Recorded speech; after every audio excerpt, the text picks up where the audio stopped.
an Arizona mother who promised her two children a relaxing beach vacation, but instead she smothered them to death in a California hotel. This is the story of Marilyn Edge, and it'll definitely shatter your heart. In Georgia, where she was born and raised, Marilyn met the man she would later marry, Mark Edge. Mark was a former member of the military who had served at the time of the Operation Desert Storm. Soon after, they welcomed their first child, a son named Jalen.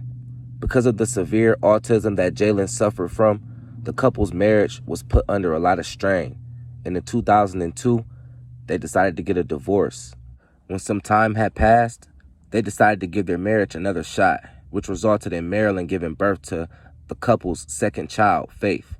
Faith was the couple's second child. Just a short amount of time after Faith was born, their relationship once again broke out, and this led to a custody fight between them for both of their children.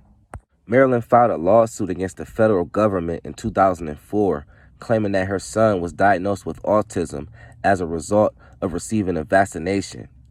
Because there was not enough evidence, the case was thrown out in March of 2012. 6 months later, Marilyn uprooted her family and left her husband Mark in Georgia to settle in Scottsdale, Arizona. This was done against Mark's wishes. On September 11th, 2013, at a court hearing in Georgia, where Marilyn's husband Mark still lived, she ultimately ended up losing the custody battle, which she didn't expect or take well. The judge ordered her to appear in court on September 15th with her son Jalen, who was 13 years old, and her daughter Faith, who was 9 years old at the time. According to reports, Marilyn had violated court orders by taking Jalen and Faith with her when she moved from Georgia to Arizona the first time. As a result, her husband Mark and his attorney made a request to the judge that she be detained in custody while the children were transported from Arizona back to Georgia without any problems. However, the judge disregarded the request and gave Marilyn permission to travel to Arizona and retrieve the children on her own. That choice will be very critical in the end. On September 12th, the day after the court hearing that left Marilyn devastated, she was on her way back to Arizona where her kids were waiting, while she thought of a plan that would affect everyone in the most horrific way possible. After Marilyn got to Arizona, she went out and bought some sleeping pills. Marilyn arrived at her apartment complex in Arizona, where she was supposed to be preparing the children to be taken to Georgia for a fresh start with their father. Instead of preparing the children to be taken to Georgia, Marilyn told Jalen and Faith to pack their belongings for a family vacation to Disneyland as well as the beach. The very thought of it would make any child excited, as they were. She prepared the children's belongings and then drove them to California, where she checked them into a Hampton Inn. When they arrived in California, she went out and purchased additional sleeping pills. Later on, when confronted by a detective, Marilyn confessed that she had taken the children to Huntington Beach so that they could have fun at the beach before she followed out with their terrible plan. On September 13, 2013, Marilyn committed the murder of Jalen Edge, who was her 13-year-old son, and Faith Edge, who was her 9-year-old daughter, by using a mix of medication, drowning, suffocation, after giving them fatal amounts of an unidentified poison. She then put Jalen in the bathtub and drowned him and suffocated Faith with a pillow while she was sitting on the couch. Marilyn made an attempt to end her own life sometime in the early morning hours of September 14th by driving her automobile into an electrical box that was located outside of a hardware store.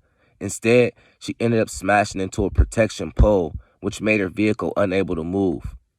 According to the officers, she made an attempt to suffocate herself with an electrical cord while they worked to pull her out of the vehicle.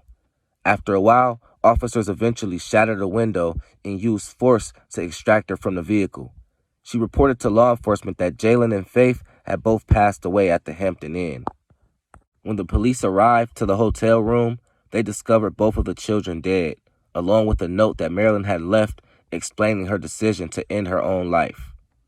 The Atlanta police told Mark Edge about the passing of the children, and he was brought to a mental health facility for treatment after collapsing. Marilyn Edge claimed that her ex-husband, who worked as a contractor in Afghanistan, did not pay the required amount of child support. She also claimed that a friend of Mark Edge's had children who were sexually abusing Jalen and Faith in the past, but the allegations were never proven, It may have been made up in an effort to win the hard-fought custody battle by proving Mark to be unfit for the role of a parent. In October 2009, the court ruled that Marilyn Edge should have sole custody of her children. However, this decision was later reversed after Mark Edge argued that he was unaware of a court hearing because he was working overseas and the documents were sent to the wrong address. However, the Georgia Supreme Court later found that there wasn't enough evidence to set aside the ruling. The situation actually started to improve for Mark in September, when the judge lowered the amount of child support payments and ordered shared custody of the children. Mark Edge hadn't seen his children in over a year and a half at the time, since his ex-wife wouldn't let him visit them. Mark Edge was taken advantage of once more by his ex-wife, who relocated to Arizona shortly after the judge's ruling and claimed that she was moving due to a job transfer. Mark Edge was shorted again. Video phone visits were the only way he got to see his children. All he wanted to do was spend time with his children, but Marilyn just could not let that happen. She had until Sunday at noon to hand up the children, according to the judge's order. On Friday, Marilyn sent Mark a text message saying, "I will see you on Sunday," and I have their school records. That same day, she killed them. On January 8th, 2016, the sentence against 44-year-old Marilyn K. Edge was handed down in Orange County Supreme Court.